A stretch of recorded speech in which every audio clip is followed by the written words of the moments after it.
Okay, I think it's time for some tough love. If you're not in the right headspace, or if you're feeling particularly sensitive or defensive, then skip this one, because I'm really not going to mince my words.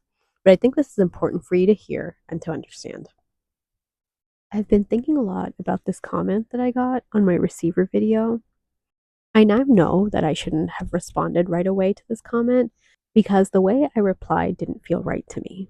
And usually, if something doesn't feel right to me, I usually need to take a step back and sit on it for a bit, sort of digest stuff and think about why I feel the way that I do. And I think I've come to a conclusion. I just feel like the way that I responded felt very blasé and didn't really illustrate how passionately, I guess, I feel about this topic. So I want to talk about this a little bit more. Firstly, this is not at all directed at this commenter. This is just a pattern of thinking I've seen other people utilize in a harmful way. Secondly, I want to reiterate that I don't think any form of offering is invalid. All forms of offering, if they come from a place of genuine giving, are valid. If you want to do it and can do it, then by all means do it.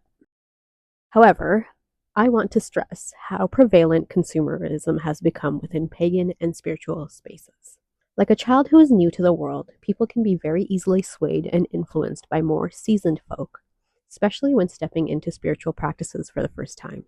They are looking for guidance, but may sometimes be misled. No, you don't need the cards, the candles, the store-bought gifts. Again, if you can and want to give offerings that you bought, or buy the oracle deck because you can and feel connected to it, that's totally fine. That just means my original message isn't for you. But what I'm stressing here is that all you ever need is you.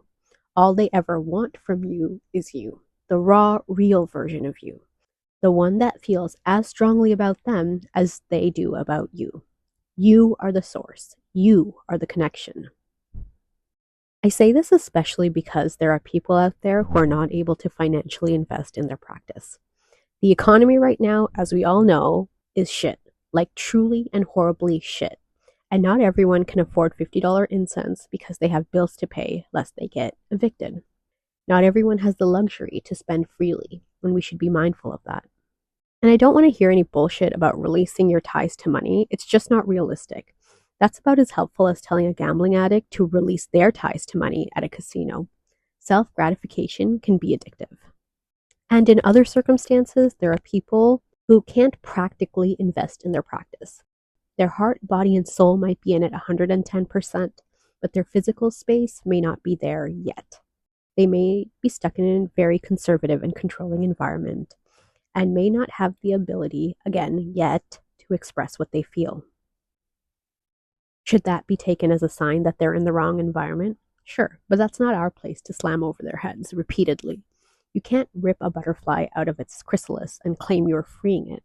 It will emerge when it's the right time.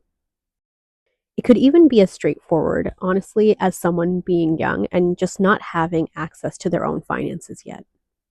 Now, does that mean the devotion of these people should and will go unheard? Of course not. It's not our place to say otherwise. You can't dictate if a deity will take an offering or not, what they will do or won't do, because you are not said deity, even if you feel like you're their closest follower. Overall, we shouldn't be shaming anyone or discouraging them or blocking their genuine desire to connect to the world beyond the scene. What I'm saying is to give within your means. Use what you already have. If our ancestors convened with the gods with clay sculptures and sheaves of wheat, then there's nothing that says that we have to spend hundreds or thousands of dollars on offerings.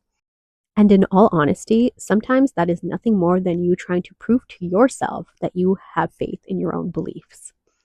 And if you feel some type of way after hearing me out, then before writing out any angry messages, I ask you to reflect on why you feel that way. Have you spent a lot of money yourself on your practice? In that case, your anger might be misdirected. Have you spent a lot of money and it worked for you? Well, that's great, but not everyone's practices looks the same, and it shouldn't. Do you sell products and feel this is going against your business? Then don't worry, a silly little video on the internet isn't going to hurt your profits. Though maybe ask yourself why you're more focused on selling your wares instead of inclusivity for all. The only reason I ask you to reflect before commenting is because I'm not interested in arguing with anyone. I've said what I've had to say, and this is honestly just my perspective. I share what I understand to help others and not to cross swords with those who are looking for that. Part of my work, part of my service, you can say, is to make sure people don't feel left behind or excluded from things that bring them pure joy, that make them feel like being alive is worth it. I think there's enough gatekeeping in the world these days, and the spaces of feeling connected to life and spaces that bring meaning to our lives aren't a place for gatekeeping. If there's anything that you take away from this video, it's that we're all a little bit different. And that's okay. It's actually more than okay because that difference is what brings us together. To learn from different perspectives and include that into your own life, this is what connects us.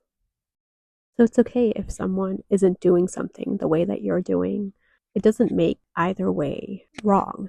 If anything, it's going to help us in the long run.